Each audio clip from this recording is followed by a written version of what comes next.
Innocent. Oh, meron pa siya ditong first kill. Mabubuhay si Innocent dito. Tingnan natin. Flicker out. Para kay Innocent. Kakayanin niya ba first kill ka, boy? Hindi siya nakapag-first kill. Yung niya, alam niya na eh. Alam niya na ang mangyayari. Laban na lang.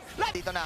Okay. Oh, nagsubok dito. Pumasok si Yams. Walang initiation with the bridge there. Habang sina DNC nandun. Wala doon na. Out para kay DNC. Out din para kay Innocent. Flicker out. Yung third na dito. Eto na naman. Walang game of drones. From Turkey mula dito. Kay Alien. Nilabas na ngayon ng Dragon Tail. Yari ngayon. Nag-passive si Stormy. 40 seconds down. Si Yams at si Stormy. Habang si Kram. Nagka-Kram na malayo. Rosa. Tinali.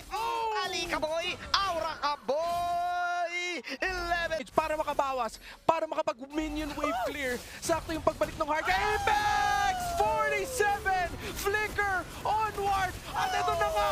Sabi ng SRG, gusto na namin tapusin. Sabi ng Fireflux, Teka lang, ha? hindi! Teka lang, Kaya ha? pa! Teka Focus lang. na lang sa base!